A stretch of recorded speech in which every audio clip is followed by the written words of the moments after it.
Assalamualaikum warahmatullahi wabarakatuh.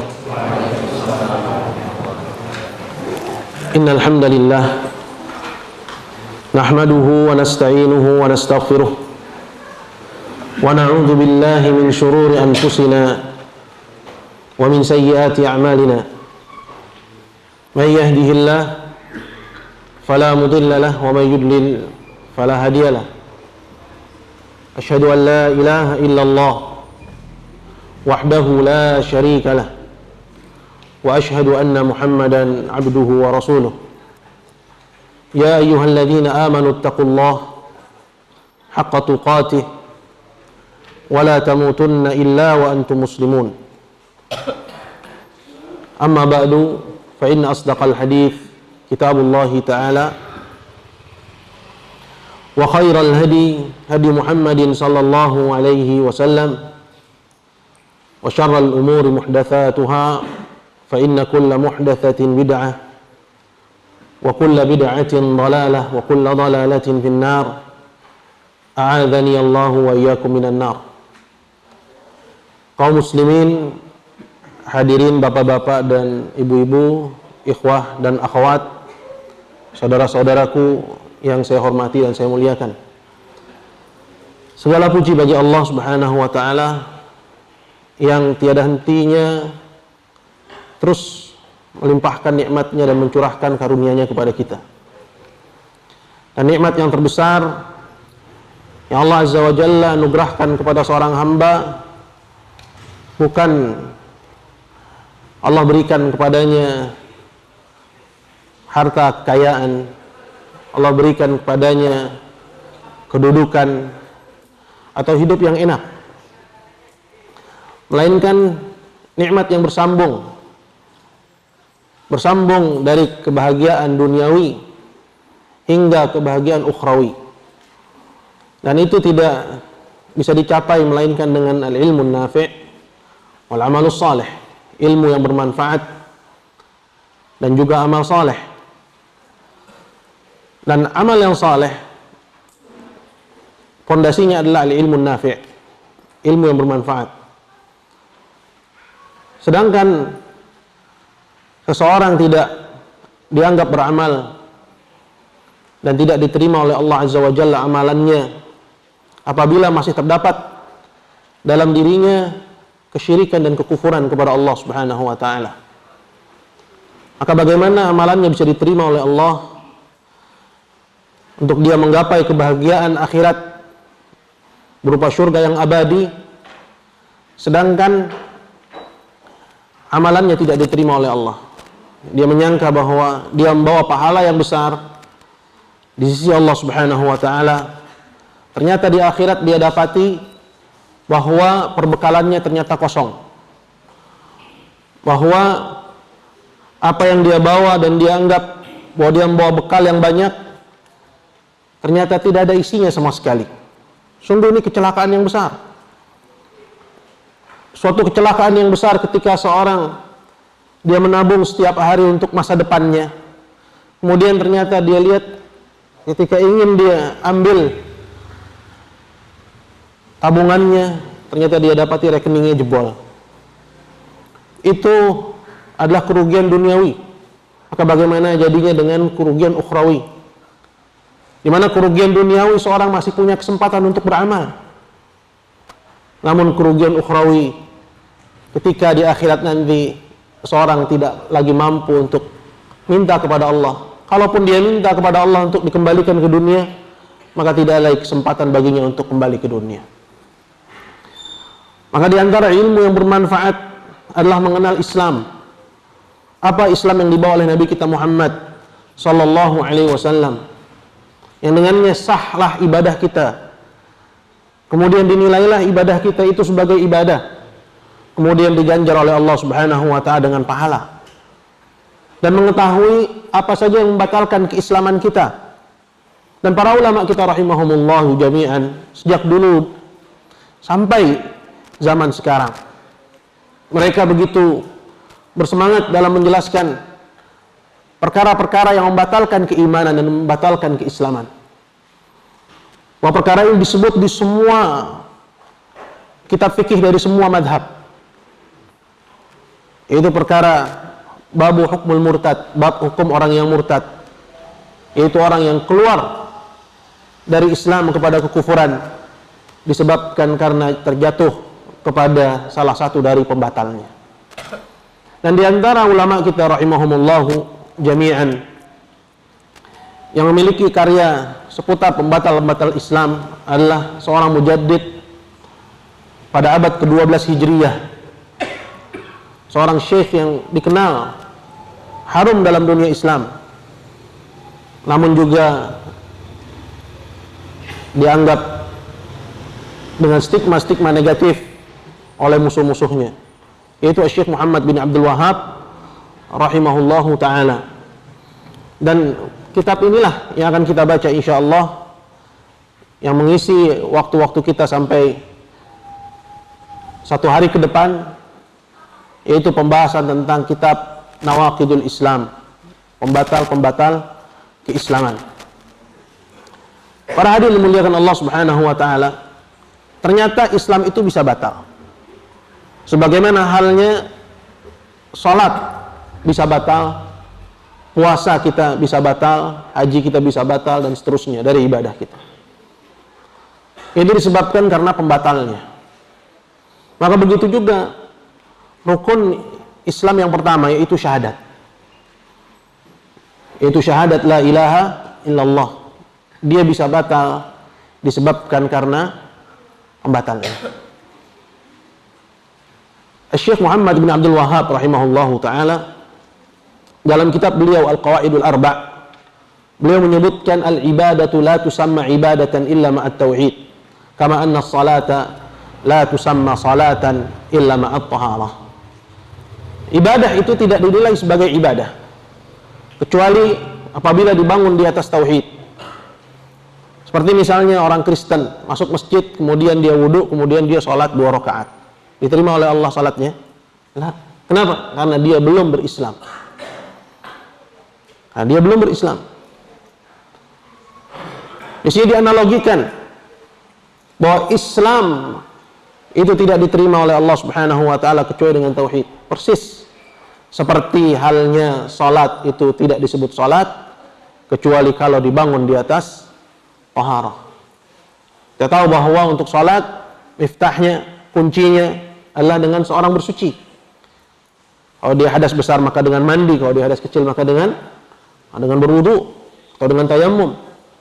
Tanpa wudu dan tayammum, maka kalau dia salat maka salatnya tidak diterima oleh Allah Subhanahu wa taala. Begitu pula Islam tanpa tauhid bukan al-Islam. Karena inti dari Islam adalah ajaran at-tauhid. Maka silahkan kita belajar semua dari disiplin ilmu keislaman, dari fikih ibadahnya, fikih muamalahnya, dari akhlaknya, dari muamalah kontemporernya, hatta sekalipun dalam bab jihad ataupun penegakan khilafah. Ketahuilah bahwa itu semua adalah taqarrub kepada Allah Subhanahu wa taala, tapi itu semua tidak diterima oleh Allah kalau hilang pondasi dari ibadahnya, yaitu at-tauhid. Nah, kalau ada orang bertanya, mana lebih penting penegakan khilafah atau tauhid? Maka kita tahu jawabnya, bahwa penegakan khilafah adalah bagian dari ibadah. Bagaimana dia mau beribadah sedangkan tauhidnya dia nggak punya? Maka hadirin memuliakan Allah Subhanahu, ini merupakan bab yang penting dan permasalahan yang urgen bagi kaum muslimin agar dia selamat dalam akidahnya dan selamat dalam tauhidnya dan tidak terjatuh kepada salah satu dari pembatal-pembatal keislamannya. Berkata al-Imam al-Mujaddid Syekh Muhammad bin Abdul Wahhab rahimahullahu taala dalam kitab beliau Nawaqidul Islam. Qala i'lam anna nawaqidal islami 10 nawaqid. Ketahuilah bahwa pembatal-pembatal keislaman itu ada 10 pembatal. Sebut dengan nawaqidul Islam. Nawaqid bentuk dan jamak dari naqid, yang artinya pembatal. Disebut juga dengan mubtilat. Ya, seperti misalnya mubtilatul wudu, yaitu hal-hal yang membatalkan wudu. Begitu juga disebut dengan mubtilatul Islam, yaitu hal-hal yang membatalkan keislaman. Dan hal ini disebut oleh para ulama dalam kitab-kitab fikih mereka di semua madhab. Maka pembahasan ini perlu untuk kita cermati. Dia bukan pembahasan yang baru saja populer belakangan ini, melainkan dia pembahasan yang sudah ada semenjak zaman salafun saleh kita terdahulu. Disebutkan di sini asyratu nawaqid. Ada 10. Dan penyebutan 10 di sini bukan maksudnya pembatasan, bahwa pembatal itu hanya asyarah, hanya 10. Pembatal keislaman itu ada banyak. Bahkan disebutkan sampai jumlahnya 400 macam pembatal keislaman. Namun yang paling penting dan paling urgen melihat kepada bahwa banyak kaum muslimin yang terjatuh ke dalamnya. Itu ada 10 macam. Dan ini akan disebutkan oleh penulis rahimahullahu ta'ala dalam kitabnya ini. Dan sebelum kita menyebutkan pembatal-pembatal keislaman, ketahuilah bahwa Allah subhanahu wa ta'ala telah memperingatkan orang-orang yang beriman dari kekufuran setelah keimanan mereka. Pada ayat yang ke-21 di surat Al-Maidah, Allah Jalla wa Ala peringatkan di situ. Kata Allah tabaraka wa ta'ala, "Wala tartaddu ala adbarikum fatanqalibu khasirin." Jangan kalian tartaddu, menjadi murtad. Irtidad artinya ar-ruju', yaitu kembali kepada kekufuran setelah keislaman. Sekarang permasalahannya, Allah Jalla wa Ala melarang kita dari kembali kepada kekufuran setelah keislaman. Bagaimana bisa seorang berhati-hati dari kekufuran sedangkan dia tidak tahu apa itu kekufuran? Dan bagaimana seorang bisa menjaga keislamannya sedangkan dia tidak mengerti apa itu Islam? Maka ini perkara yang mendasar bagi seorang muslim untuk dia ketahui dari perkara agamanya, melebihi perkara dia mengetahui tentang hukum salat. Maka Allah Jalla wa Ala peringatkan di sini, wala tartaddu ala adbarikum. Dan jangan kalian menjadi murtad, kembali ke belakang setelah keimanan, fatanqalibu khasirin, sehingga kalian menjadi orang-orang yang merugi. Dalam ayat ke-217 dari surat Al-Baqarah, Allah Jalla wa Ala juga berfirman, "Wa may yartadid minkum 'an dinihi fayamut wa huwa kafir, faulaika habitat a'maluhum." Dan barang siapa yang murtad dari kalian, keluar dari agamanya, kemudian dia mati dalam keadaan kafir, faulaika habitat a'maluhum. Mereka itulah orang-orang yang gugur amalan ibadahnya di dunia. Karena orang-orang musyrikun di zaman Nabi SAW, mereka sudah beribadah kepada Allah. Begitu juga orang musyrikun di setiap zaman. Mereka mengerjakan ibadah juga kepada Allah Jalla wa'ala. Jadi salah dan keliru orang yang mengatakan bahwa orang kafir itu adalah orang yang tidak kenal Tuhan. Berarti konsekuensinya kalau kenal Tuhan, maka dia tidak kafir. Sehingga jangan merasa aneh kalau di zaman sekarang ada orang yang mengatakan orang Kristen itu tidak kafir, orang Yahudi itu tidak kafir, orang Hindu Buddha itu tidak kafir dengan alasan bahwa mereka mengenal Tuhan. Padahal di zaman Nabi SAW orang-orang musyrikun mereka sudah mengenal Tuhan, bahkan sudah beribadah kepada Allah Azza wa Jalla. Namun yang menjadikan mereka kafir adalah disebabkan karena di samping ibadah mereka kepada Allah, mereka juga beribadah kepada selain Allah Subhanahu wa ta'ala. Ini yang menjadikan mereka kafir kepada Allah Jalla wa Ala. Maka di sini kata Allah Jalla wa Ala, "Wa may yartadid minkum 'an dinihi fayamut wa huwa kafir."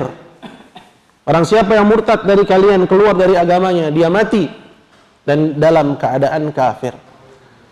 Faulaika habitat a'maluhum. Amalan ibadah mereka gugur. Artinya mereka punya ibadah semasa hidupnya. Mungkin seorang mengerjakan salat, mungkin seorang mengerjakan puasa, mungkin seorang mengerjakan zakat, mungkin banyak sedekahnya, banyak bantu fakir miskin, namun di samping ibadah-ibadahnya itu dia masih memberikan sembelian kepada selain Allah. Faulaika habitat a'maluhum. Orang-orang ini yang dimaksud orang yang punya amalan ibadah. Adapun orang yang enggak punya amalan ibadah, apalagi yang punya amalan ibadah saja gugur amalannya. Gimana kalau dia enggak punya amalan ibadah, enggak kenal Tuhan? Ya apalagi yang kenal Tuhan saja sudah kafir kalau dia beribadah kepada Allah, di samping ibadahnya kepada Allah, dia beribadah kepada selain Allah. Ini ada orang nggak kenal Tuhan, mengingkari Allah Azza wa Jalla, mengatakan agama candu. Ini lebih jelek lagi kekufurannya dibanding dengan kekufurannya orang-orang musyrikin di zaman Nabi Shallallahu Alaihi Wasallam. Kita harus tahu bahwa agama kita telah memberikan pengertian mendasar untuk kita mengenal siapa muslim, siapa kafir, siapa teman kita, siapa musuh kita. Maka jangan seorang berbicara atas agama Allah Subhanahu wa ta'ala dengan hawa nafsunya sehingga dia berteman dengan orang-orang yang dimurkai oleh Allah Jalla Jalaluh.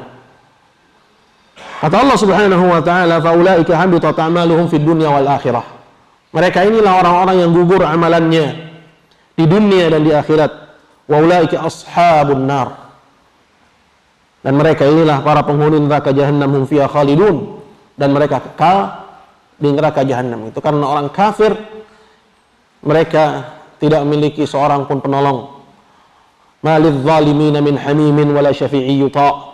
Tidak ada bagi orang-orang zalim itu min hamimin, seorang teman pun yang bisa menolongnya, wala syafi'in, atau seorang pemberi syafaat yang syafaatnya didengar.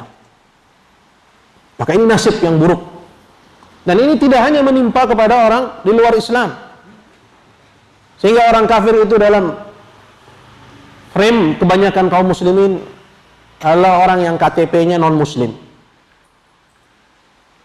Atau seorang yang mengkonversi agamanya dari Islam kepada agama di luar Islam. Karena orang yang melakukan kesyirikan kepada Allah Azza wa Jalla dengan dia menyembelih untuk selain Allah Azza wa Jalla, maka sungguhnya dia telah pindah agama walaupun dia belum catatkan statusnya ke catatan sipil. Sudah pindah agama. Allah Jalla wa Ala katakan dalam Al-Quran pada surat Al-Kafirun, lakum dinukum waliyadin. Bagimu agamamu, bagiku agamaku. Dan ayat ini turun di Mekkah di saat khitabul Quran ketika itu tidak menyinggung orang-orang dari ahli kitab, dari kalangan al-Yahud wan Nasara. Karena ayat-ayat yang turun di Mekkah itu berbicara tentang musuh-musuh dakwah dari orang-orang musyrikun.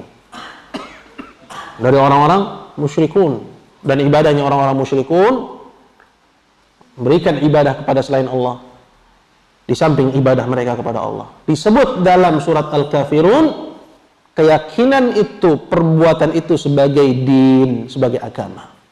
Itu sisi pendalilannya. Lakum dinukum waliyadin. Bagimu agamamu, bagiku agamaku. Artinya apa yang dilakukan oleh musyrikun itu dinun, merupakan agama.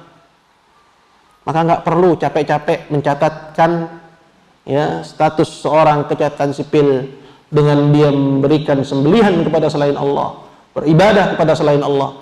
Maka sebenarnya status dia sudah berubah. Dia sudah buka baju, sudah ganti dengan baju kekufuran kepada Allah Subhanahu wa ta'ala, waliyadzubillah.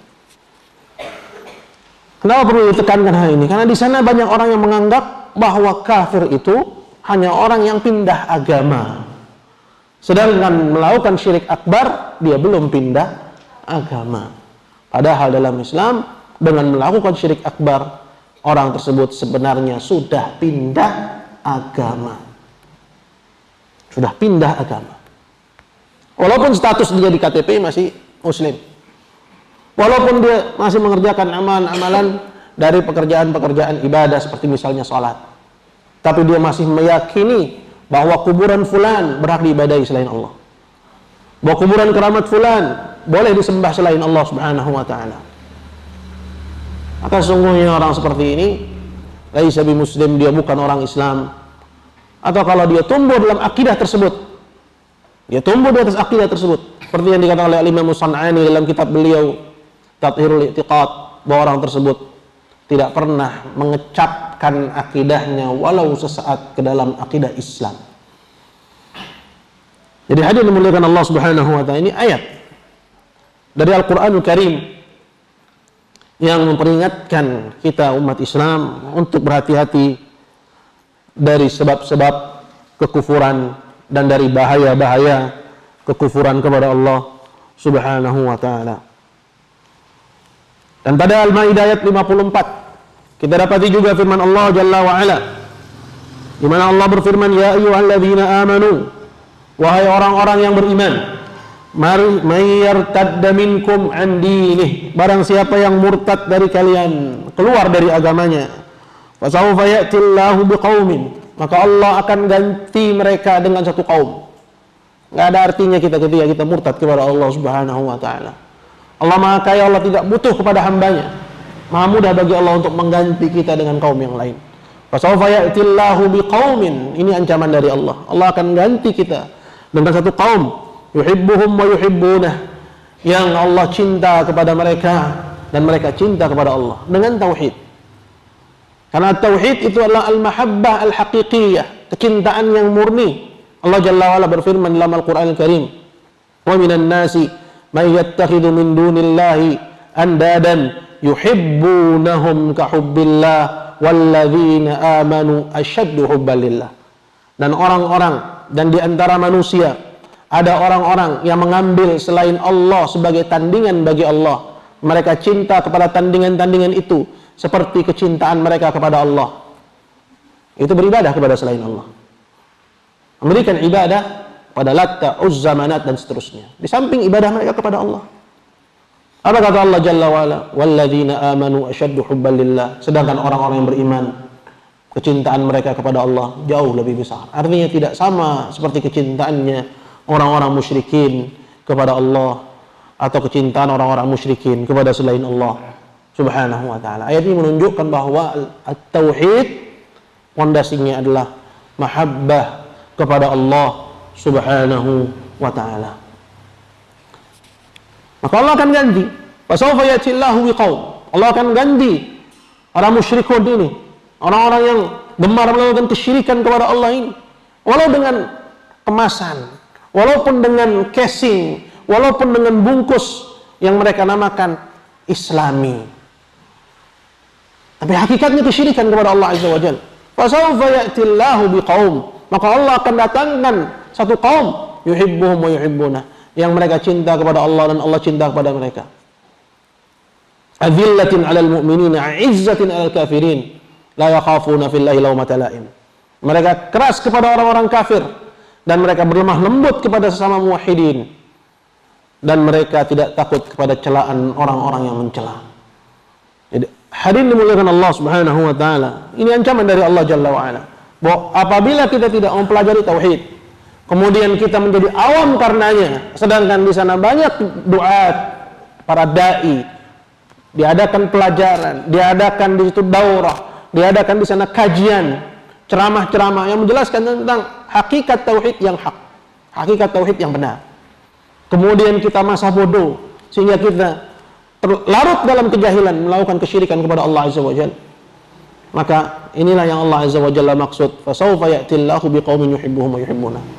Allah akan ganti generasi itu dengan generasi lain yang mengerti tauhid, yang membela tauhid, yang memperjuangkan tauhid dengan ilmu dan amal. Maka hadirin dimuliakan Allah Subhanahu wa taala, ini ayat-ayat dari Al-Quran yang menerangkan akan bahaya kesyirikan kepada Allah dan bahaya seorang keluar dari agama Allah Subhanahu wa ta'ala. Naam.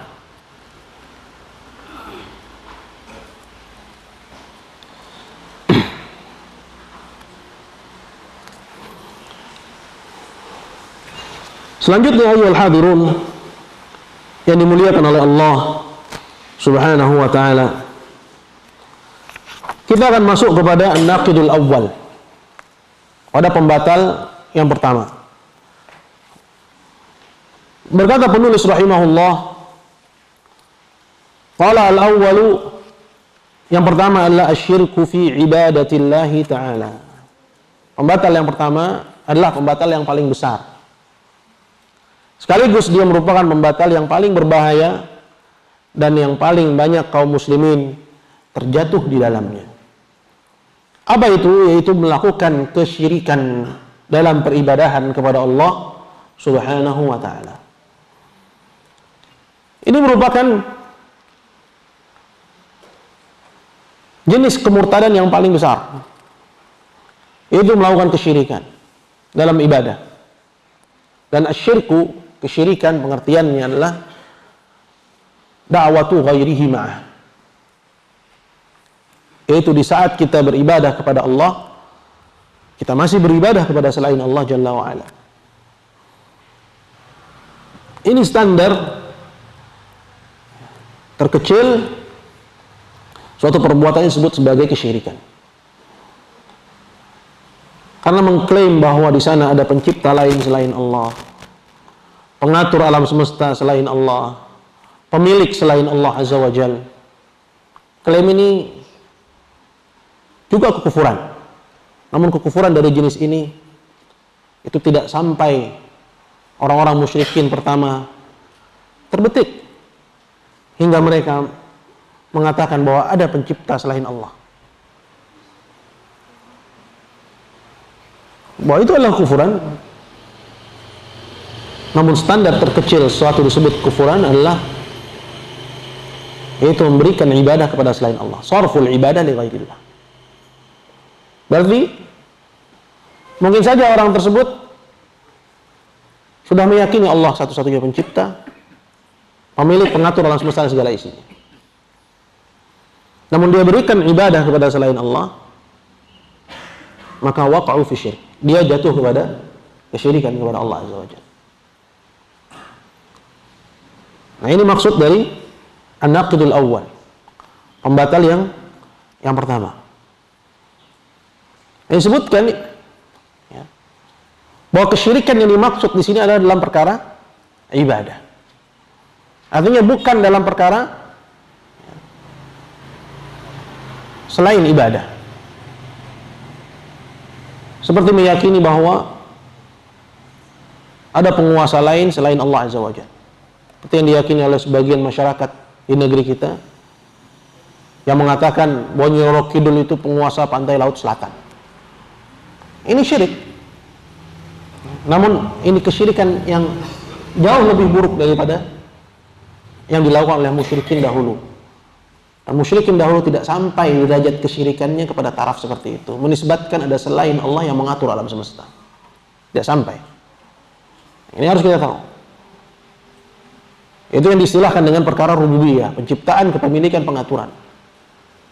Mereka meyakini bahwa menciptakan, memiliki, mengatur seluruhnya hanya Allah Jalla wa'ala.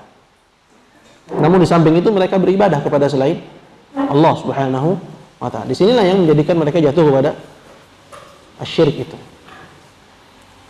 Dan ibadah artinya adalah al-khudu' wa tadhallul. Itu merendah dan menghinakan diri. Oleh karena itu disebut ya, tariqul mu'abbad. Jalanan kalau itu mudah dilalui. Orang Arab bilang tariqul mu'abbad. Mu'abbad ya, ada mirip-mirip dengan kalimat ibadah karena asal kalimatnya itu sama. Ain, ba, dan dal. Begitu juga unta kalau mudah untuk dinaiki, untuk ditunggangi, ya disebut dengan mu'abbad. Oleh karena itu, seorang hamba disebut dengan abid. Dalam bahasa Arab disebut dengan abdun. Ya. Kalau dia realisasikan hakikat penghambaannya kepada Allah, maka disebut dengan abid. Yaitu orang yang menghambakan dirinya. Ya, kalau kepada Allah, dia menghambakan dirinya kepada Allah Azza wa Jalla. Dengan berbagai macam bentuk peribadahan. Itu mendatangkan amalan-amalan yang itu merupakan ibadah. Dalam pengertian syariat, ibadah itu adalah segala sesuatu yang dicintai, diridhai oleh Allah Jalla wa'ala. Dari ucapan dan perbuatan, baik yang tampak ataupun tersembunyi. Ini definisi Syekhul Islam Ibnu Taimiyah. Di sini kita ketahui bahwa ibadah itu memiliki indikator. Apa indikatornya? Dicintai. Dari mana kita tahu bahwa Allah cinta kepada amalan ini? Ya pasti ada informasi. Dan jalur yang benar, jalur informasi yang benar, melalui Al-Quran atau melalui Nabi-Nya. Seperti misalnya ada perintah, maka mengerjakannya ibadah. Karena Allah tidak merintahkan kecuali sesuatu yang dia cintai. Seperti pelakunya dipuji oleh Allah, berarti perbuatannya dicintai. Seperti itu. Ini indikatornya. Ya. Adanya kecintaan dari Allah Subhanahu wa ta'ala. Dan lingkupnya Itu mencakup perbuatan, kemudian juga ucapan, ya, dan juga keyakinan. Kayak disebut ismun jami'un likulli ma yuhibbuhu Allah wa yarda min al-aqwal wal af'al al-zahira wal batinah. Segala sesuatu yang dicintai dan diridhai oleh Allah dari ucapan, perbuatan, baik yang tampak ataupun yang tersembunyi. Nah, yang tersembunyi inilah keyakinan. Jelas? Nah, syirku fi ibadatillahi ta'ala, melakukan kesyirikan dalam peribadahan kepada Allah Ta'ala, seperti misalnya dia mendatangkan suatu amalan ibadah tapi tidak dia berikan kepada Allah, namun dia berikan kepada selain Allah Azza wa Jalla. Selain Allah itu ya, bisa makhluk yang dimuliakan seperti malaikat, nabi, atau jamadat, benda-benda mati, seperti misalnya batu, pohon. Memberikan ibadah kepada itu semua adalah kesyirikan kepada Allah Subhanahu wa ta'ala. Kesyirikan itu bukan seperti yang diajarkan di anak-anak SD dulu, itu nyembah patung. Berarti kalau yang disembah itu orang soleh, bukan syirik. Inilah pengertian yang salah. Artinya menyembah apapun selain Allah Subhanahu wa ta'ala, mau dia itu benda mati ataupun makhluk yang dimuliakan oleh Allah, malaikat atau nabi, itu semua adalah kesyirikan yang dimurkai oleh Allah Subhanahu wa ta'ala. Ini disebutkan oleh Syekh Muhammad bin Abdul Wahhab rahimahullahu ta'ala dalam Al-Qawaid Al-Arba', bahwa Allah Azza wa Jalla telah mengutus nabinya kepada kaum yang mereka memiliki cara peribadahan yang berbeda-beda. Di antara mereka ada yang beribadah kepada malaikat dan nabi, dan di antara mereka ada yang beribadah kepada matahari, bulan, bintang, dan seterusnya. Faqatalahum jami'an, semua diperangi oleh Rasulullah sallallahu alaihi wasallam. Artinya semuanya musyrikun. Walam yufarriq bainahum, dan Nabi tidak memilah-milih di antara mereka. Oh, kalau itu musyrik. Kenapa? Karena yang diibadahi adalah benda mati. Kalau ini enggak musyrik. Kenapa? Karena yang diibadahi adalah orang soleh. Ini tidak demikian. Semua bentuk memberikan ibadah kepada selain Allah adalah kesyirikan kepada Allah Subhanahu wa ta'ala. Jelas sampai sini? Kemudian orang musyrik itu ada hukumnya. Dalam sebuah hadis kata Nabi SAW, man baddala dinahu faqtuluh. Barang siapa yang merubah agamanya, bunuh dia. Artinya wajib bagi pemerintah muslim untuk menegakkan hukum had kepada orang yang murtad, menukar agamanya dari Islam kepada selain Islam. Dan seorang musyrik apabila dia mutazawwijan,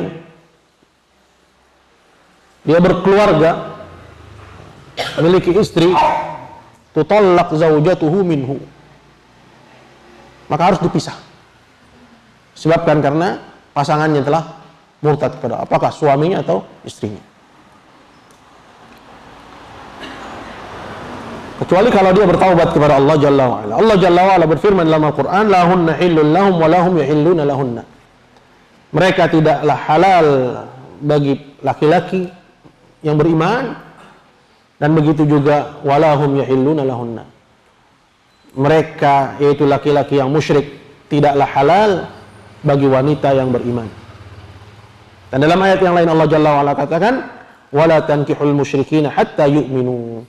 Jangan kalian nikahi laki-laki yang musyrik sampai mereka beriman kepada Allah, sampai dia mentauhidkan Allah Subhanahu wa ta'ala.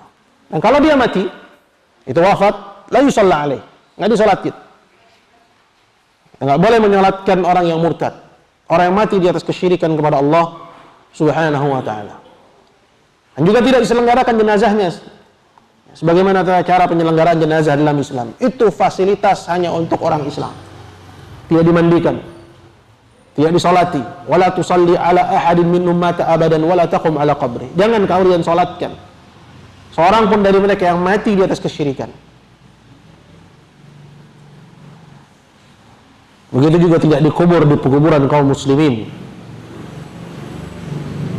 Begitu juga orang musyrik, di antara hukumnya tidak boleh masuk Mekah, karena Allah Subhanahu wa ta'ala telah berfirman dalam Al-Quran, ya ayyuhalladzina amanu innamal musyrikuna najas fala yaqrabul masjidal harama ba'da 'amihim hadza. Wahai orang-orang yang beriman, sesungguhnya orang-orang musyrik itu najis, Najis keyakinannya, i'tiqadnya najis. Tapi kalau kita bersentuhan, ya, nggak sengaja, ya, atau kita salaman misalnya dengan seorang teman yang dia itu musyrik, nggak perlu cuci tangan. Ya, tapi ya, yang dimaksud dengan najis di sini adalah i'tiqad mereka, keyakinan mereka. Fala yaqrabul masjidal haram ba'da 'amihim hadza. Maka mereka nggak boleh mendekati Masjidil Haram setelah tahun ini, tahun Fathu Makkah, tahun Haji Wada. Dan begitu juga la yarithu wa la yurath, tidak mewariskan hartanya kepada anaknya yang musyrik. Begitupun juga dia tidak menerima warisan dari bapaknya yang musyrik. Ini antara hukum-hukum orang yang mati dalam keadaan kafir atau orang yang kafir kepada Allah Subhanahu wa ta'ala. Kemudian berkata rahimahullahu ta'ala, qala Allah ta'ala, ini dalilnya. Dalil yang menunjukkan bahwa kesyirikan dalam peribadatan kepada Allah itu membatalkan al-Islam. Orang yang melakukannya batal Islamnya. Allah Ta'ala berfirman dalam surat An-Nisa pada ayat yang ke-116.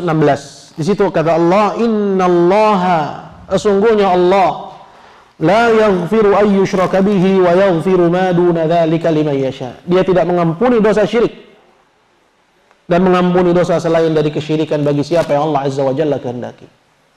Artinya dalam Islam bahwa al-ma'asi wa dzunub, yang namanya dosa, itu ada dua pengklasifikasian. Yang pertama syirik, yang kedua duna syirik, selain kesyirikan. Dan selain kesyirikan disebut duna. Dan kalimat duna itu memiliki makna lebih ringan dibandingkan dengan kesyirikan.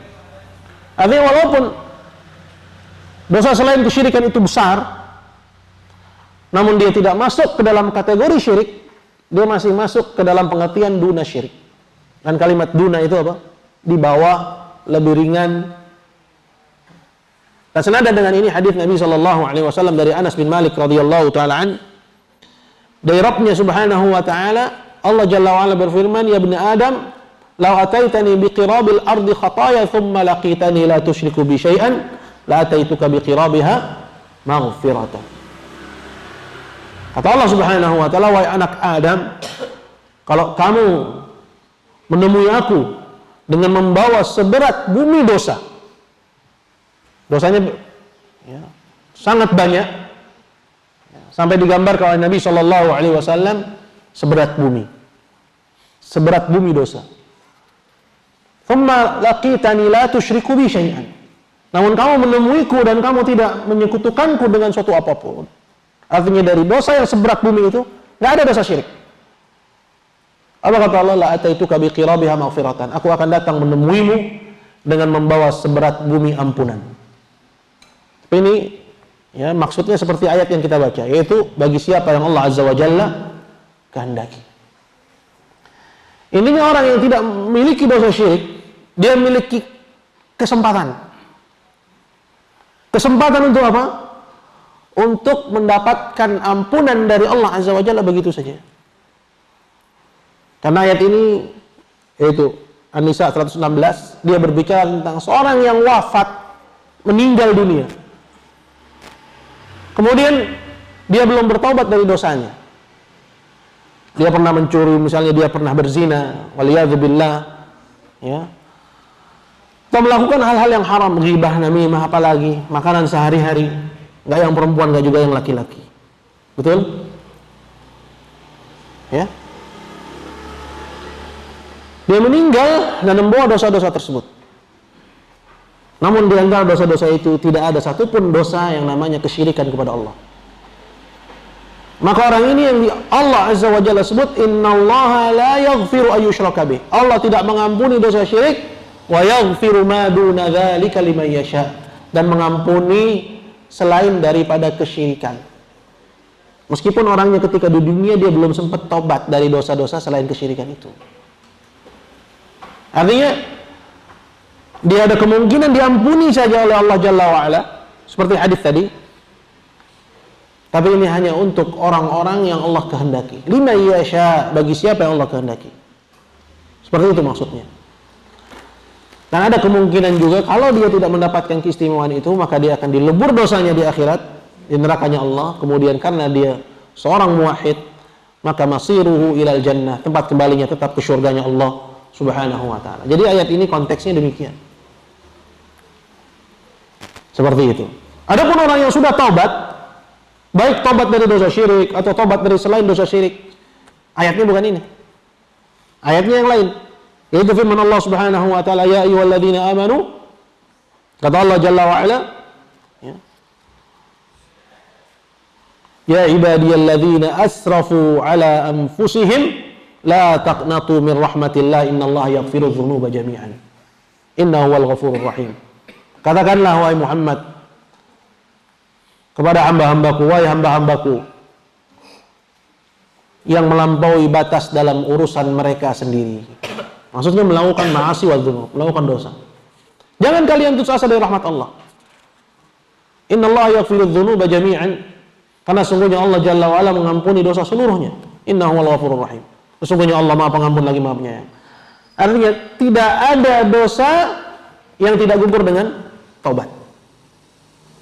Misalnya kita melakukan dosa syirik, selagi hayat masih dikandung badan, taubat kepada Allah Jalla wa ala. Itu misalnya pernah main dukun, taubat kepada Allah Azza wa Jalla.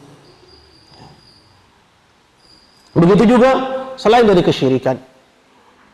Ya, kalau kesyirikan saja diampuni oleh Allah Azza wa Jalla, apalagi dosa lain selain kesyirikan kepada Allah Subhanahu wa ta'ala.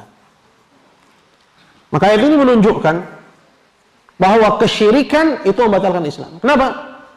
Karena nggak diampuni oleh Allah. Kalau dia meninggal dunia dan dia belum sempat taubat, ya, dari bahwa dia pernah main klinik, pernah terlibat praktek mistik, ya, pernah main dukun, baik dia jadi dukunnya atau jadi pasiennya, atau pernah melakukan perbuatan-perbuatan seperti misalnya menyembelih untuk selain Allah, meminta kepada selain Allah, beribadah kepada selain Allah, sujud kepada selain Allah Subhanahu wa ta'ala, maka taubat, ya, dari perbuatan-perbuatan tersebut. Karena tidak ada dosa yang tidak diampuni oleh Allah Subhanahu wa ta'ala.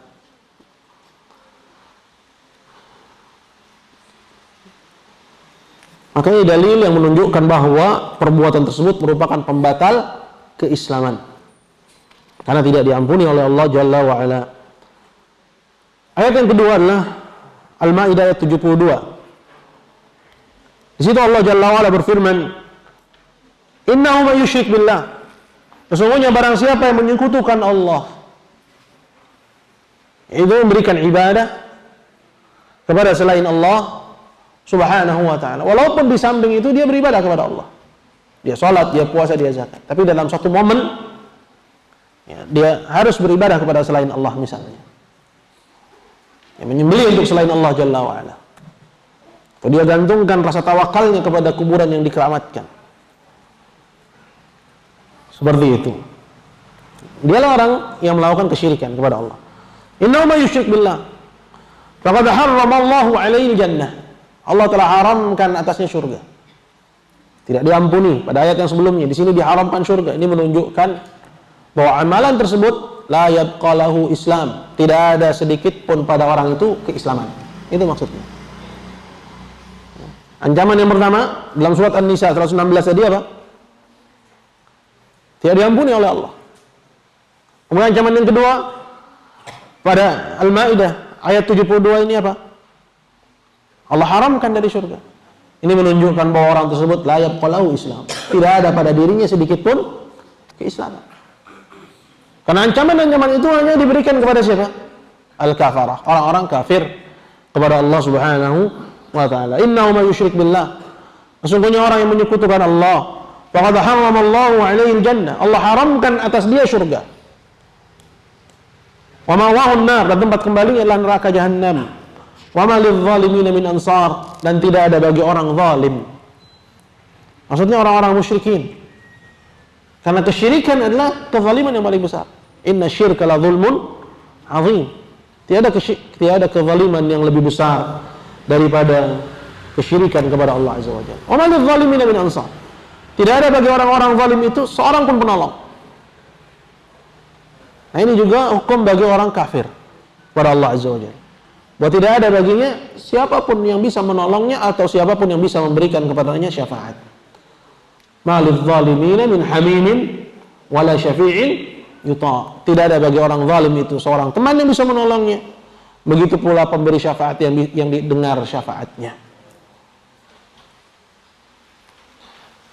Maka ini merupakan bahaya yang besar. Oleh karena itu berkata Syekh Shalih Al-Fauzan hafizahullah taala pada keterangannya dari pembahasan kita, kata beliau, yaqul fa dzambun hadza khataruhu wa hadhihi aqibatuh. Maka dosa yang seperti ini bahayanya dan yang seperti ini hukumannya, hal yajuzu tajahuluh, apakah boleh seorang tidak mengetahuinya? Kita marah sama teman, ya, dia tahu bahwa tempat itu bahaya tapi nggak dikasih tahu kepada kita. Seperti itu. Kenapa? Karena merugikan kita, membahayakan kita, mencelakakan kita. Itu di dunia. Maka bagaimana dengan bahaya yang mencelakakan kita, dunia kita, akhirat kita? Salat yang kita lakukan sejak malaikat mencatat amalan kita, semenjak kita balik sampai saat ini, kalau kita tidak mengerti tauhid, atau tauhid kita kotor dengan syirik akbar, berarti hilang Islamnya, kita menyangka bahwa ibadah kita diganjar. Namun apa kenyataannya? Kita dapati itu semua haba'an manthura. Wa qadimna ila ma 'amilu min 'amalin faja'alnahu haba'an manthura. Dan kami hadapkan manusia kepada amalan yang pernah dia kerjakan di dunia, dan kami jadikan itu bagaikan debu-debu yang berterbangan.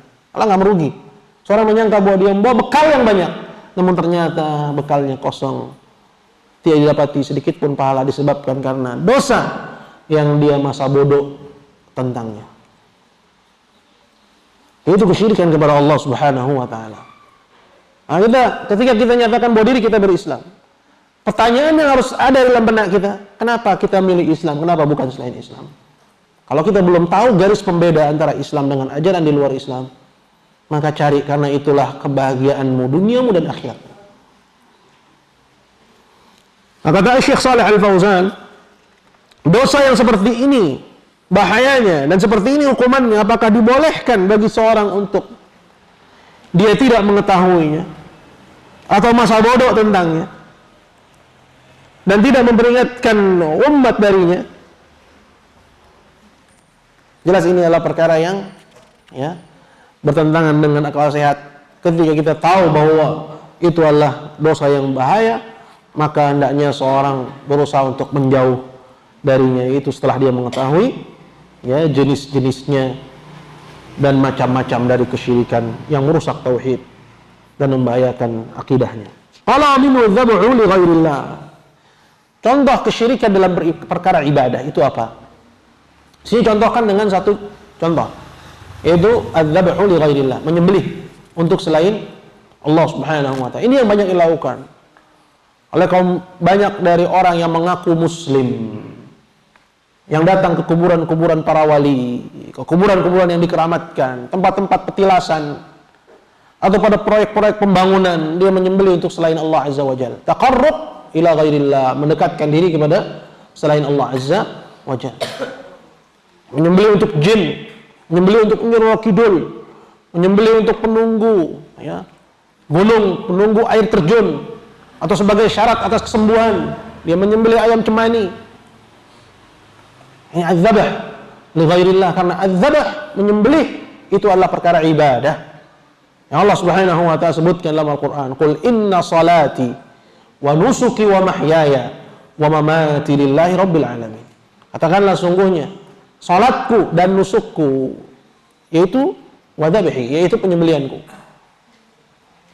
wa mahyaya wa mati, hidup dan juga matiku, lillahi rabbil alamin, hanyalah untuk Allah Rabb semesta alam. Dan juga dalam ayat yang lain Allah Jalla wa ala mengatakan, fasalli li rabbika wanhar, salatlah untuk Rabbmu dan menyembelihlah hanya untuk Allah Subhanahu wa taala. Sedangkan dia datang bawa sembelihannya, dia bawa ke kuburan wali, kuburan orang yang dianggap, ya, kuburan yang dikeramatkan, kemudian dia sembelih untuk selain Allah Subhanahu wa taala, hingga batallah Islamnya dan hilanglah keimanannya, ya. dan jadilah dia dari sebelumnya muslim, dia jadi musyrik. Kita tahu dia melakukan itu ataupun kita tidak tahu. Karena ada orang yang menganggap bahwa orang itu menjadi musyrik, ya, kalau kita tahu kemudian kita kasih tahu, kemudian dia menolak, ngeyel, baru musyrik. Nah, kita katakan dia sudah musyrik, kita tahu dia lakukan itu ataupun kita nggak tahu. Dia musyrik di sisi Allah Subhanahu wa ta'ala. Dia telah kafir di sisi Allah, Islamnya hilang secara praktis dengan perbuatan dia merobek leher sembelihan dengan niat taqarrub kepada selain Allah. Kaman yadbah lil jin, seperti orang yang menyembelih untuk jin, aw lil qabri, atau menyembelih untuk kuburan. Ini pembatal yang pertama. Kemudian yang kedua, yaqul qala ats-tsani man ja'ala bainahu wa bainallahi wasa'ita yad'uuhum wa yas'aluhum asy-syafa'ah wa yatawakkalu 'alaihim kafara ijma'an. Pembatal yang kedua ini dia dari jenis an-naqidul awwal, pembatal yang pertama. Kalau pembatal yang pertama adalah sarful ibadah, memberikan ibadah kepada selain Allah. Nah, pada pembatal yang kedua ini dia lebih khusus lagi, yaitu dari jenis at-tawassul, di mana dia memberikan ibadah kepada selain Allah di atas asumsi bahwa selain Allah itu hanya sebagai perantara antara dia dengan Allah. Dia meyakini bahwa yang mengabulkan doa, yang memenuhi hajat, dan yang mengabulkan semua permintaan itu Allah. Namun kenapa dia memberikan ibadahnya kepada misalnya Latta, atau sekarang pada kuburan wali, kuburan orang saleh, makam yang dikeramatkan? Kenapa dia lakukan itu? Ketika datang orang yang mengerti tauhid, menasihati dia, jangan menyekutukan Allah. Kemudian dia mengatakan, kami minta kepada Allah, katanya. Kami tidak minta kepada si penghuni kubur. Si penghuni kubur la yanfa' wa la yadur, tidak memberi manfaat dan tidak bisa memudaratkan. Tapi yang mengabulkan, memenuhi hajat hanya Allah Subhanahu. Terus lantas apa peran si penghuni kubur di sini? Dia hanya wasail, perantara antara kami dengan Allah. Dia adalah orang yang memiliki kedudukan di sisi Allah. Biasanya orang soleh, nabi, wali, atau kiai, atau ajengan, punya kedudukan di sisi Allah. Semasa hidupnya dikenal sebagai orang yang gemar melakukan ketaatan. Kemudian ketika dia meninggal dunia, dia dijadikan sebagai perantara dalam beribadah kepada Allah, antara dia dengan Allah Subhanahu wa ta'ala. Ini ya, frame-nya, ini bingkai dari pembahasan yang kedua, yaitu kesyirikan dari jenis at-tawassul. Cuma perlu kita catat bahwa tidak semua tawassul itu syirik. Ya. Bahkan ya, tawassul yang syar'i itu adalah tawassul yang menjadi sebab dikabulkannya doa. Seperti misalnya at-tawassul dengan nama Allah yang husna. Allah Jalla wa'ala perintahkan. Atau Allah Jalla wa'ala walillahil asma'ul husna fad'uhu biha. Milik Allah lah nama-nama yang husna, itu yang balighatun fil husni ghayatuha, sampai kepada puncak keindahan. Karena dia bukan hanya nama yang indah, namun juga terkandung dalamnya sifat yang mulia.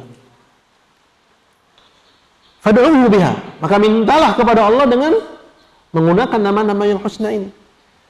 Seperti kita bilang, ya Tawwab, tub alayya. Wahai zat yang menerima taubat, terimalah taubat kami. Ya Razzaq, urzuqni. Wahai zat yang memberi rizki, berikanlah rizkimu kepada kami. Ini diantara jenis tawassul.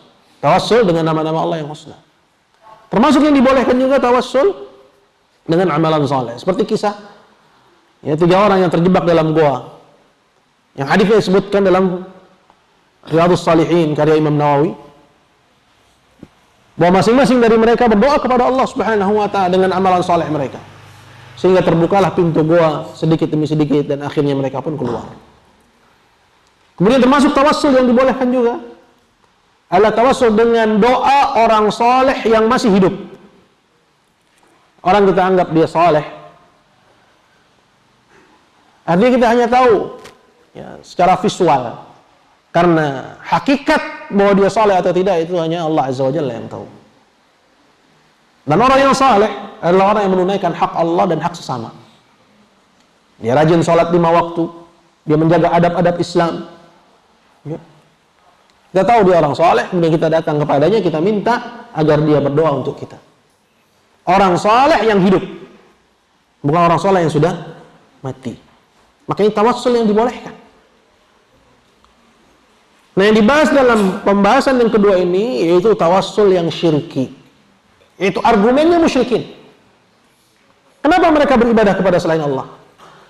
Sedangkan mereka tahu bahwa yang menciptakan, memiliki, mengatur hanya Allah. Kok dia masih beribadah kepada selain Allah? Argumennya adalah tawassul, atau disilahkan juga dengan at-tasyaffu', mencari perantara. Dan ini syubhatnya musyrikin pertama. Tahulah dalam masalahnya ada 2 perkara. Ya. Yang pertama adalah minta kepada selain Allah Azza wa Jalla, minta kepada mayit. Dan ini tidak dilakukan oleh orang-orang musyrikun. Itu seperti mengatakan, ya fulan unsurni, wahai fulan tolonglah aku, berikanlah aku rezeki. Al-musyrikun al-awwalun, orang-orang musyrikin pertama, mereka la yaf'aluna hadza, tak melakukan hal ini.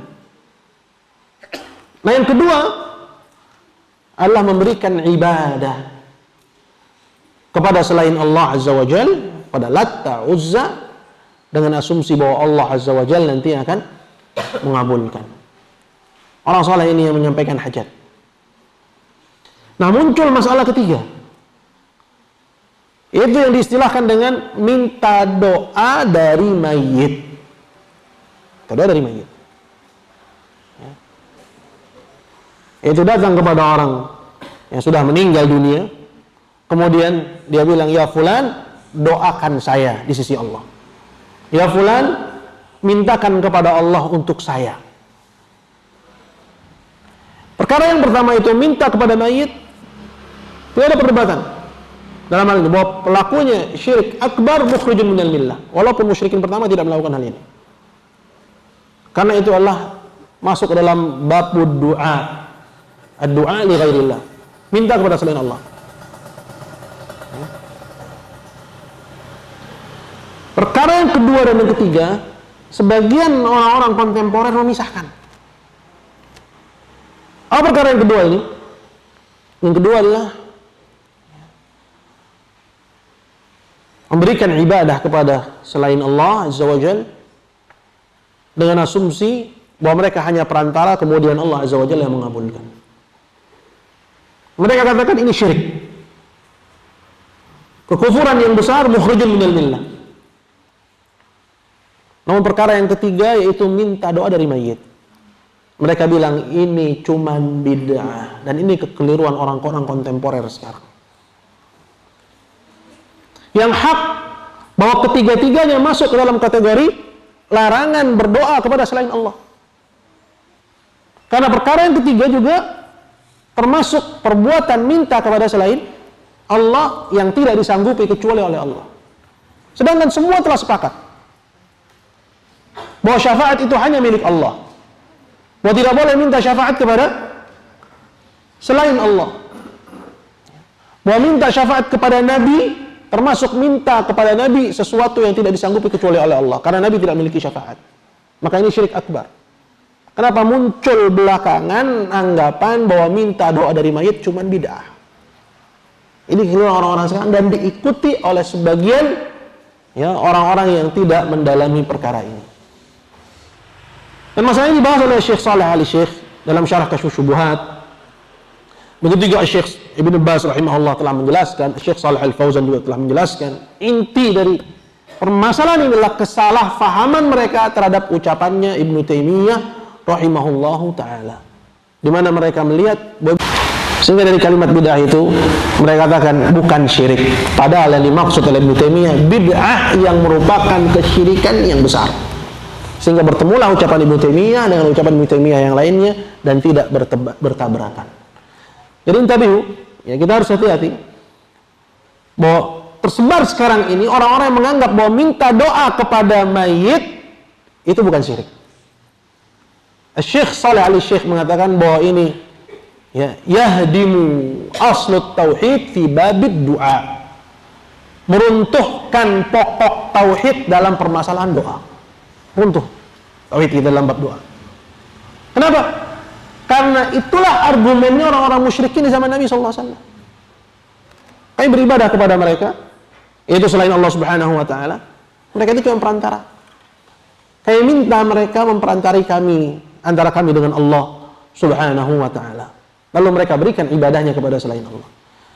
Intinya, ayyuhal hadirin dimuliakan Allah, sengaja saya sampaikan hal ini ya, karena ya, tentunya anggapan bahwa memisahkan perkara yang kedua dan ketiga, sehingga mengatakan perkara yang ketiga ini bukan kesyirikan, ini ya meruntuhkan bab ya at-tauhid, ya, di mana kesyirikannya musyrikin justru itu dari pintu ini, yaitu dari pintu at-tawassul kepada selain Allah Subhanahu wa Ta'ala. Karena kalau udah kita bilang bahwa itu bukan syirik, khalas, ya, selesai sudah perkara. Maka runtuh dakwah tauhid min aslih, dari pokoknya, waliyadu billah. Kembali kita masuk kepada an-naqidut tsani, man ja'ala bainahu wa bainallahi wasa'id. Pembatalan yang kedua adalah barang siapa yang menjadikan antara diri dia dengan Allah perantara-perantara. Biasanya perantara ini para malaikat, para nabi, para wali, atau orang soleh. Baik dia masih hidup, tapi biasanya udah mati, ya, atau sudah meninggal dunia. Baik dia berupa kuburan, atau ya orangnya divisualisasikan dalam bentuk patung, ya, dalam bentuk patung, seperti itu. Karena Latta pada asalnya juga adalah orang soleh yang divisualisasikan dalam bentuk patung, yang mana pada hakikatnya mereka bukan beribadah kepada materialnya, ya, bukan beribadah pada material bahan pembentukan patung itu, tapi ya kepada arwah yang ya mewakili patung itu, yaitu Latta, ya, yang dianggap sebagai perantara antara mereka dengan Allah Jalla wa'ala. Barang siapa menjadikan antara dirinya dengan Allah perantara-perantara, di mana perantara-perantara ini yad'uhum, dia seru, dia panggil, ya, dia panggil, ya fulan, ya Alan, ya Husain misalnya, ya, ya Syekh Abdul Qadir Jailani, ya, dan seterusnya. Yas'aluhumus syafa'ah, dan dia minta syafaatnya. Makanya saya bingung, ya, gimana orang-orang yang mengatakan bahwa jenis ketiga itu bukan kesyirikan, gimana dia menjelaskan pokok yang kedua ini, pembatal yang kedua ini? Karena jelas sekali pembatal yang kedua ini disebut oleh Syekh Muhammad bin Abdul Wahab. Dia panggil namanya wa yas'aluhumus syafa'at, dia minta darinya syafaatnya. Apa itu minta syafaat? Ya fulan, doain saya. Ya fulan, ya, mintakan untuk saya. Dia nggak minta kepada selain Allah, dia mintanya sama Allah, tapi dia minta agar si mayit ini minta kepada Allah. Gimana yang seperti ini bukan kesyirikan? Ini syirik akbar. Ya, para ulama kibar yang mereka ya banyak membahas perkara tauhid, ya, seperti Syekh bin Baz, Syekh Saleh Al-Fauzan, Syekh Saleh Al-Syekh, Syekh Ibnu Utsaimin rahimahullahu taala. Semua mereka mengatakan bahwa perbuatan minta doa dari mayit syirik akbar, mukhrijun minal millah, batalan keislaman. Ini masalahnya bahaya ini. Ada yang mengatakan itu bukan syirik akbar, sedangkan ini adalah syirik akbar. Ya. Kesalahannya di mana tadi sudah saya sebutkan, salah faham terhadap ucapannya Ibnu Taimiyah. Padahal yang wajib baginya kembali kepada Quran, karena dalil Allah Al-Quran, Al-Hadis, kembali kepada hadis Nabi sallallahu alaihi wasallam. Wa yasaluhu syafa'ah, dan dia minta syafaatnya. Maksudnya dia minta perantaraannya, karena asy-syafa'ah artinya perantara. Wa yatawakkal alaihim, dan dia bertawakal kepadanya, menyandarkan hatinya kepadanya, bergantung kepadanya, kafara ijma'an, maka orang ini kedudukannya dia telah kafir, dan ini berdasarkan ijma'. Artinya tidak perdebatan di kalangan ulama bahwa orang yang menjadikan antara dirinya dengan Allah perantara yang dia seru, yang dia panggil, dia minta syafaatnya, ya fulan, ya, tolong doakan saya, ya, bahwa orang tersebut telah batal Islamnya. Apalagi yang memberikan ibadah kepada selain Allah Azza wa Jalla. Ya. Dia menyembelih untuknya dengan anggapan bahwa selain Allah itu perantara. Jadi ada yang membedakan seperti itu. Ya. Kalau orang musyrikun dulu menyembelih untuk selain Allah, ya, dengan asumsi bahwa selain Allah itu perantara antara dia dengan Allah. Nanti dia akan menyampaikan hajatnya kepada Allah, Allah yang kabulkan. Ya. Tapi masalahnya yang tadi kita bahas ini berbeda katanya. Ya, ini minta doa dari mayit. Kalau tanpa disertai dengan memberikan peribadatan, maka ini cuma bid'ah. Begitu katanya.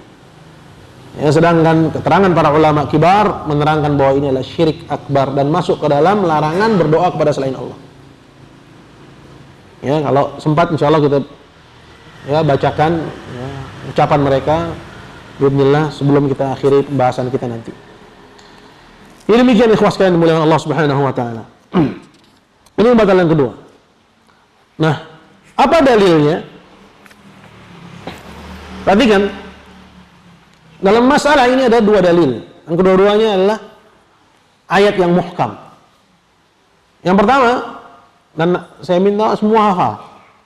Jadi jangan hafal ya surat Az-Zariyat 56 aja, wa ma khalaqtul jinna wal insa illa liya'budun. Ya, itu pun juga kadang mengartikannya salah. Apa artinya? Wa ma khalaqtul jinna wal insa illa liya'budun. Hah? Siapa yang mau jawab satu aja? Antum siapa namanya? Bilal. Apa? Yang tidak aku ciptakan jin dan manusia kecuali untuk beribadah kepadaku. Dan tidak aku ciptakan jin dan manusia kecuali untuk beribadah kepadaku. Benar nggak Fandi? Betul. Baik. Antum benar nggak? Siapa namanya kayak kenal? Wahyu. Betul ya? Atau antum punya tafsiran lain? Oh betul. Karena aku tidak ciptakan jin dan manusia kecuali untuk beribadah kepadaku. Ya. Ya, kecuali untuk beribadah kepadaku. Tapi bagus kalau kita tambahkan pengertian kecuali untuk beribadah kepadaku saja. Ya, ini menunjukkan bahwa orang musyrikun yang sudah beribadah kepada Allah Subhanahu wa taala ketika itu enggak masuk dalam ayat ini. Ya. Karena sebagian orang menyangka kalau dia sudah beribadah kepada Allah, sudah. Tapi di samping itu dia padahal masih beribadah juga kepada selain Allah. Ya. Maka ayat itu sebenarnya seperti yang dijelaskan dalam Al-Usulul Tsalatsa, ya. Wa ma'na ya'budun ay yuwahhiduni. Yang maksud dari beribadah kepada aku maksudnya mentauhidkan aku. Artinya dia beribadah kepada Allah saja dan tidak beribadah kepada selain Allah. Artinya orang yang beribadah kepada Allah tapi dia masih beribadah kepada selain Allah, maka orang tersebut belum ya termasuk ke dalam yang dimaksud dalam Az-Zariyat 56 ini. Nah, saya ingin tambah hafalan antum ya. Karena titik krusialnya kita dengan para penyembah kubur dan para ya pembela penyembah kubur itu pada ayat ini. Ya, di sana ada orang-orang yang membenarkan perbuatan al-musyrikun walaupun mereka tidak melakukan kesyirikan. Sudah dibahas dalam ya aslu dinil Islam wa qaidatuh.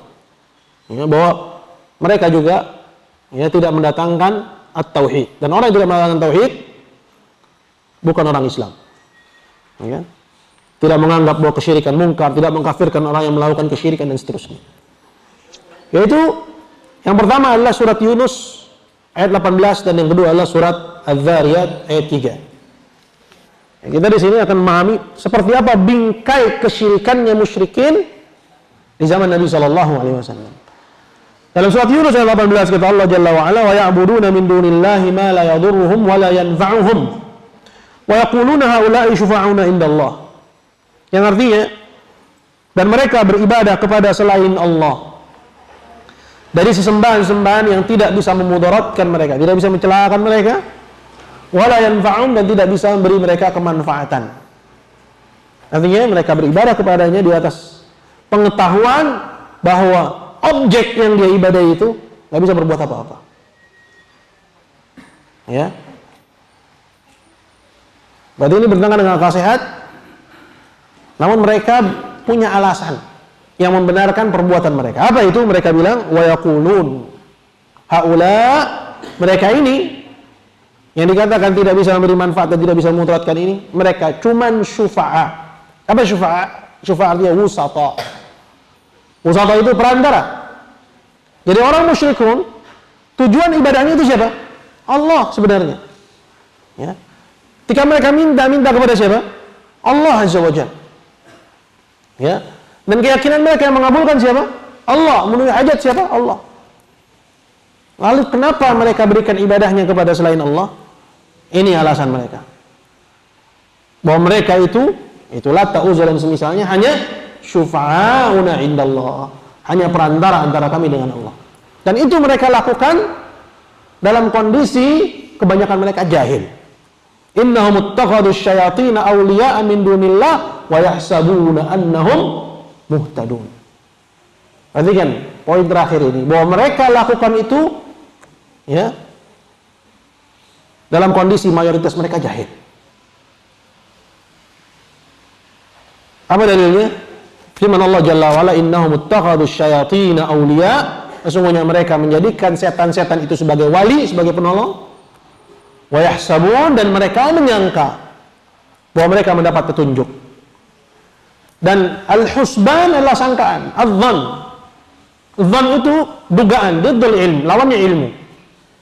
Ya, idzan kalau begitu ya, apabila tidak terpenuhi ilmu, maka apa yang ada? Yang ada adalah kejahilan. Namun kondisi mereka jahil, apakah merubah status mereka bahwa mereka kafir? Tidak. Bahwa mereka jahil dan mereka kafir. Hanya segelintir saja dari orang-orang musyrikun yang jahilnya karena inat. Karena udah tahu al-haq namun mereka menolak. Tahu yang dibawa Muhammad itu benar namun mereka tidak mau ikut. Dan tidak semua orang kafir itu kufurnya an inat. Bahkan mayoritas mereka kafir dalam kondisi mereka jahil. Jadi hadirin dimuliakan Allah Subhanahu wa taala, ini ayat yang pertama. Jadi frame-nya mereka berikan ibadah kepada selain Allah di samping ibadah mereka kepada Allah. Ini yang pertama. Kemudian apa alasannya yang kedua?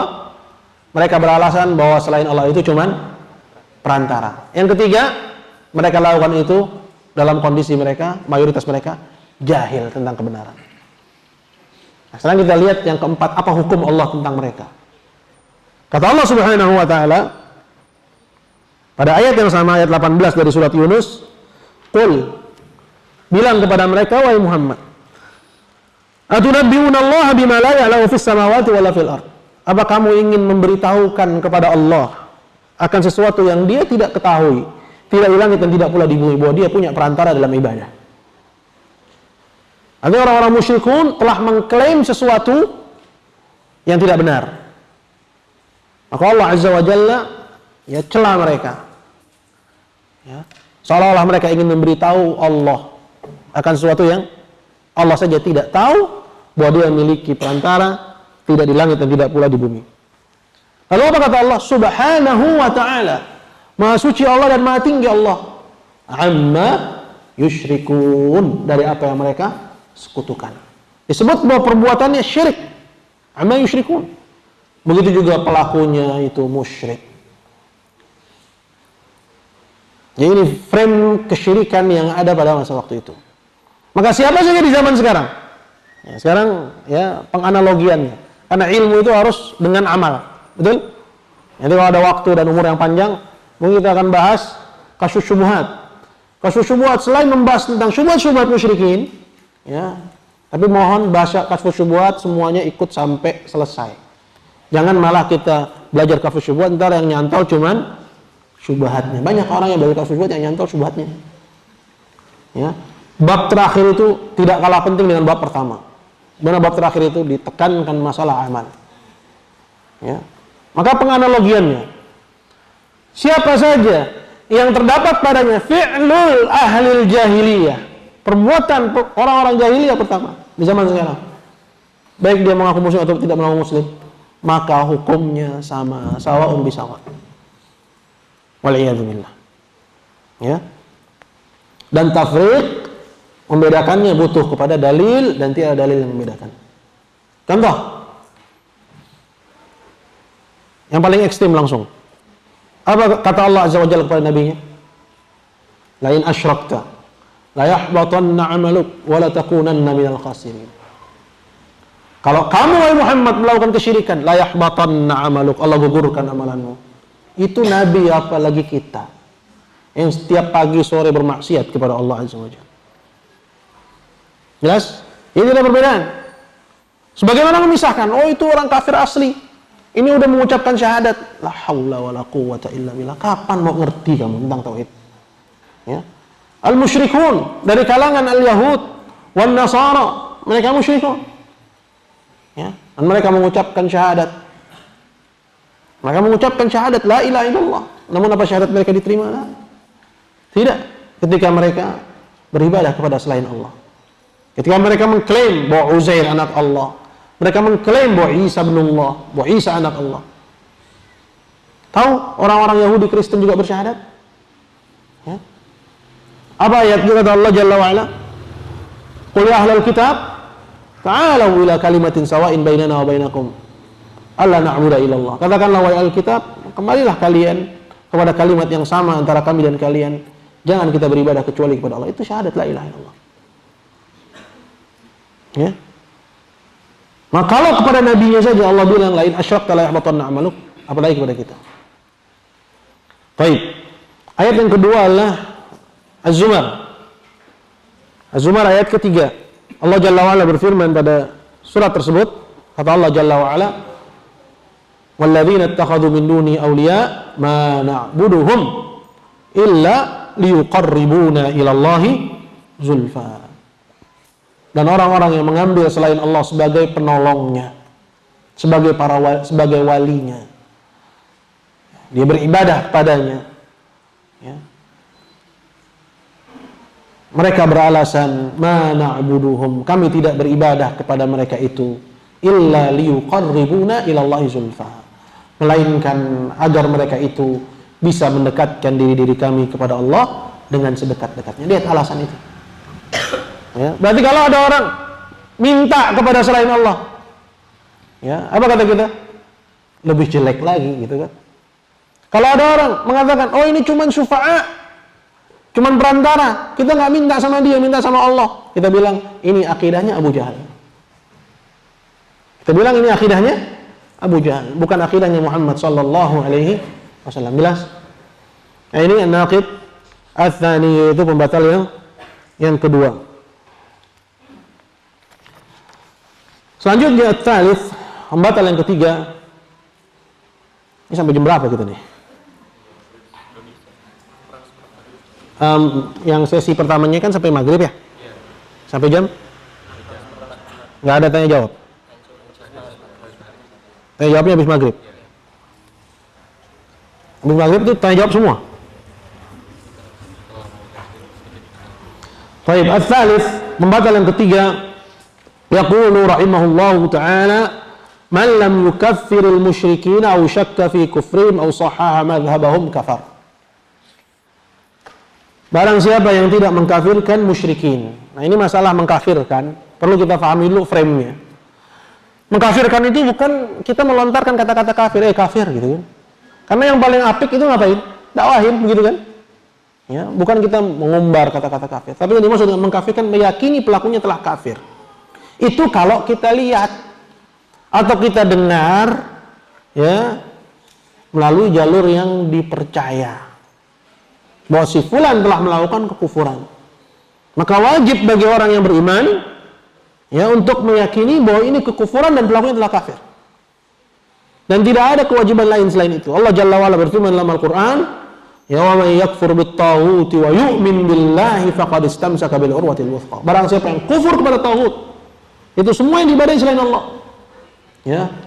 Ada orang yang dianggap kiai lagi nyembah, ya, di Candi Borobudur.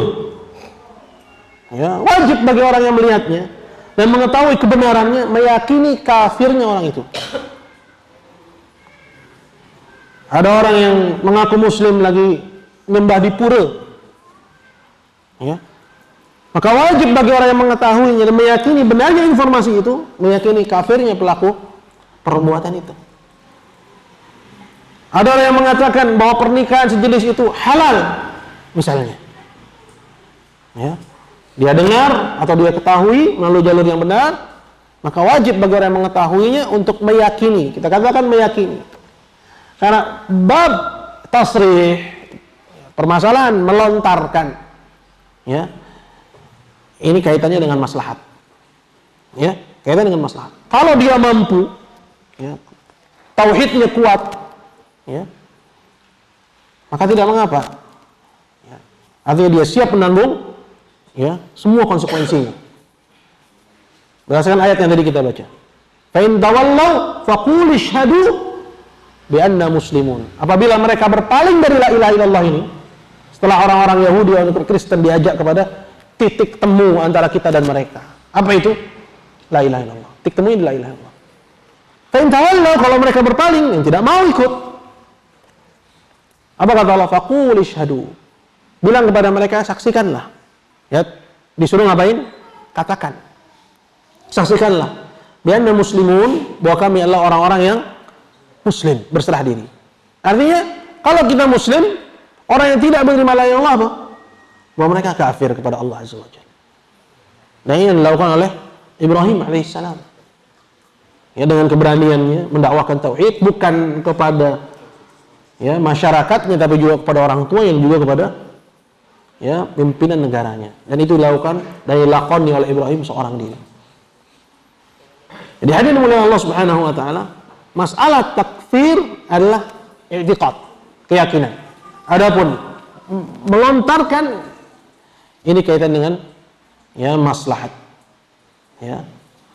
Kapan seorang mampu, ya, maka dia ucapkan. Ya. Namun yang harus ditempuh oleh seorang dai ilallah adalah mengajak. Ya. Kecuali orang tersebut telah jelas-jelas kekufurannya kepada Allah Azza wa Jalla. Kata Allah Jalla wa Ala tentang Nabi Allah Ibrahim, "Falamma tabayyana lahu annahu aduwwun lillahi tabarra'a min." Ketika jelas olehnya bahwa bapaknya ini adalah musuh bagi Allah, dia pun berlepas diri darinya. Seperti apa bentuk melepas dirinya Ibrahim kepada bapaknya dan kepada kaumnya? Seperti yang Allah sebut dalam ayat yang lain. "Idz qalu liqaumihim", yaitu ketika mereka bilang kepada kaumnya, "Inna bura'a'u minkum", kami berlepas diri dari kalian. "Wa mimma ta'buduna min dunillah", dan dari apa-apa yang kalian ibadahi selain Allah, "kafarna bikum", kami kufur kepada kalian. Perbuatan kalian kufur, kalian kafir kepada Allah. "Wa bada bainana wa bainakumul adawatu wal baghda'u abadan hatta tu'minu billahi wahdah", dan telah tampaklah antara kami dan kalian permusuhan selamanya sampai kalian beriman kepada Allah semata. Jadi, ya, yang dimaksud dengan, ya, mengkafirkan pada level yang pertama ini adalah apa? Meyakini. Nah, ini mau tidak mau harus ada pada diri seorang muslim sebagai syarat sahnya keislaman dia di hadapan Allah Azza wa Jalla. Meyakini kufurnya orang yang kufur kepada Allah. Sebagian orang mengatakan, ya, bahwa nggak boleh mengkafirkan orang Islam. Ya. Apa kata Syekh Saleh Al-Fauzan hafizahullah ta'ala? Kita nggak mengkafirkan orang Islam, namun mereka yang bukan orang Islam, orang yang menyembelih itu selain Allah bukan orang Islam. Adapun orang Islam nggak boleh dikafirkan. Jelas? Baik. Jadi pembatal yang ketiga, qala ats-tsalitsu man lam yukaffiril musyrikin. Barang siapa yang tidak mau mengkafirkan musyrikin, nggak mau meyakini kafirnya orang musyrik. Ya, meyakini kafirnya orang musyrik. Orang musyrik sepertinya tadi telah dijelaskan, yaitu orang yang memberikan ibadah kepada selain Allah Jalla wa Ala. Ya, standarnya walaupun di atas asumsi, ya, selain Allah itu hanya perantara antara dia dengan Allah. Man lam yukaffiril musyrikina aw syakka fi kufrihim, atau dia ragu akan kekafiran musyrikin itu. Dan masuk ke dalam pengertian musyrikin jami'ul kafarah, semua orang kafir. Disebutkan oleh Syekh Abdul Aziz Ar-Rajihi, hafizahullah taala, al-yahud wan nasara wal wathaniyin, seperti orang Yahudi, orang Kristen, dan para penyembah berhala, wasyuyu'iyyin, dan orang-orang komunis, wal malahidah, dan orang-orang ateis, kulluhum musyrikun, semua mereka adalah musyrikun. Orang yang mengaku atau mengimani bahwa semua agama sama, ya, atau mengatakan bahwa orang Yahudi, orang Kristen semuanya masuk surga, ini masuk ke dalam pengertian al-kafar, orang-orang kafir. Ya, yang mengimani bahwa ayat konstitusi itu lebih tinggi daripada ayat Al-Quran, masuk ke dalam pengertian al-kafarah, orang-orang kafir. Ya. Orang yang mengimani bahwa suara rakyat lebih tinggi daripada suara Allah Azza wa Jalla. Ya, ini ajaran demokrasi. Ya, ini juga masuk ke dalam pengertian keumuman orang-orang kafir. Mengimaninya, mengimani kebenarannya, bahwa ini adalah ajaran yang benar. Ya. Bahwa suara rakyat itu bisa mengalahkan suara Tuhan. Ini masuk ke dalam pengertian orang-orang kafir. Berkata beliau rahimahullah, qala wa kadzalika man syakka fi kufril kafir. Begitu juga orang yang ragu atas kafirnya orang kafir. Ditanya, orang Yahudi kafir apa enggak? Dia mikir sebentar, dia bilang wallahu a'lam. Ya, nggak tahu saya. Ya, orang yang mengaku nabi, qad thabata inda, telah jelas olehnya bahwa fulan mengaku nabi. Ya, kita nggak usah bicara tentang Musailamah, kita nggak usah bicara tentang Al-Ansi yang jelas. Sampai zaman sekarang banyak orang mengaku nabi. Ya. Sampai kita dapati orang-orang yang belajar tauhid, dia nggak tahu ya bahwa pengikut ajaran Salamullah itu telah kafir atau tidak. Tahu pengikut ajaran Salamullah? Pengikut ajarannya Lia Eden itu. Ya. Dia nggak tahu. Wallahu a'lam. Pokoknya jangan tanya-tanya saya tentang masalah itu, saya nggak mau kafir-kafirin orang. La haula wala quwwata illa billah. Gak bisa memisahkan pembahasan tauhid dengan pembahasan takfir. Gak bisa. Ya. Maka tahdzir minat takfir, memperingatkan umat dari takfir secara global, kufuran kepada Allah Azza wa Jalla. Karena menyentuh takfir yang sahih, takfir yang benar. Tapi kita harus pisahkan. Tauhid itu terkandung dalamnya al-kufru bit-taghut. Lihat bagaimana ulama menjelaskan tentang makna la ilaha illallah. Dengan apa mereka jelaskan? Dengan firman Allah tadi. Wa may yakfur bit-taghuti wa yu'min billah. Dia bilang la ilaha illallah terdiri dari dua rukun, nafi dan itsbat. Maka ayat ini, wa may yakfur bit-taghuti wa yu'min billah, terdapat nafi dan itsbat, maka ini tafsir tauhid. Kufur kepada taghut itu adalah bagian dari tafsir tauhid. Itu pada nafi itu menafikan ibadah selain Allah. Kafarna bikum wa bada bainana wa bainakumul adawatu wal baghdha. Kami kufur kepada kalian dan seterusnya. Begitu juga ayat yang tadi sudah kita baca. Wa in tawallaw faqul syahadu bi anna muslimun. Kalau mereka berpaling maka saksikanlah bahwa kami orang muslim. Kebalikannya berarti kalian orang-orang kafir. Maka nggak bisa memisahkan antara pembahasan tauhid dengan pembahasan takfir. Memerangi takfir secara global berarti memerangi Islam. Kekufuran kepada Allah Azza wa Jalla. Maka yang harus adalah mengetahui batasan-batasan. Harus adil dalam masalah ini. Betul bahwa di sana ada orang-orang yang berlebihan dalam perkara takfir. Ya, namun bid'ah tidak bisa dibalas dengan bid'ah yang serupa. Membantah bid'ah bukan dengan bid'ah. Tapi membantah bid'ah itu dengan ilmu.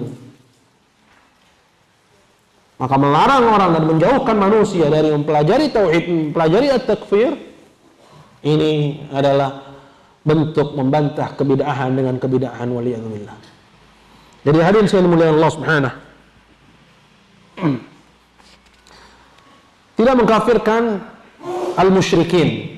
Ini Syekh Muhammad bin Abdul Wahhab itu muncul pada abad ke-12 Hijriyah. Kira-kira di kita yaitu tahun 1700-an. Kita ini masih perang-perangan sama VOC ketika itu.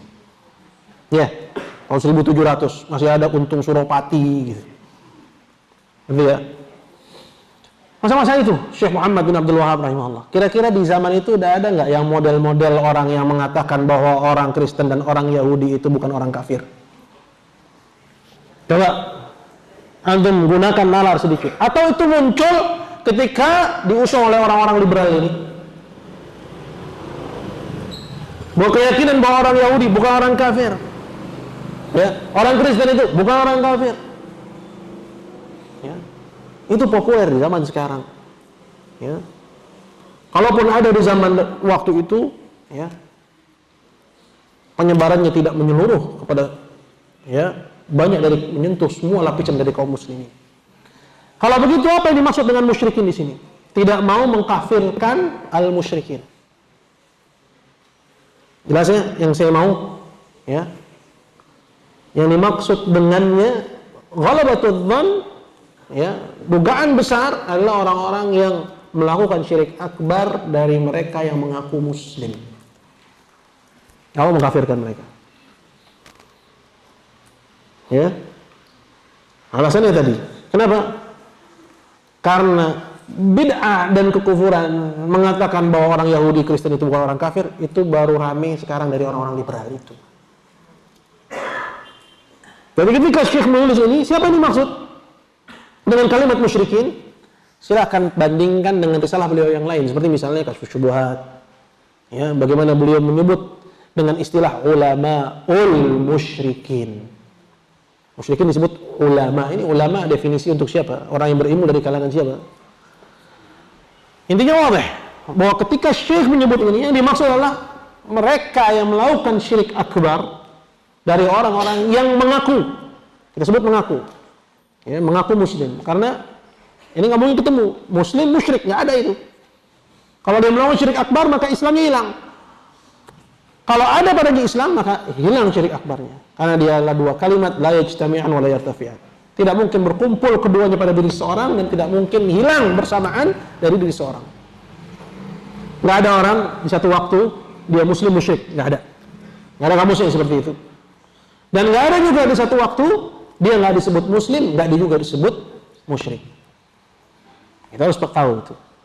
Ya. Maka yang tepat disebut mereka adalah pelaku syirik akbar dari orang-orang yang mengaku sebagai muslim. Jadi muslim itu cuma klaim.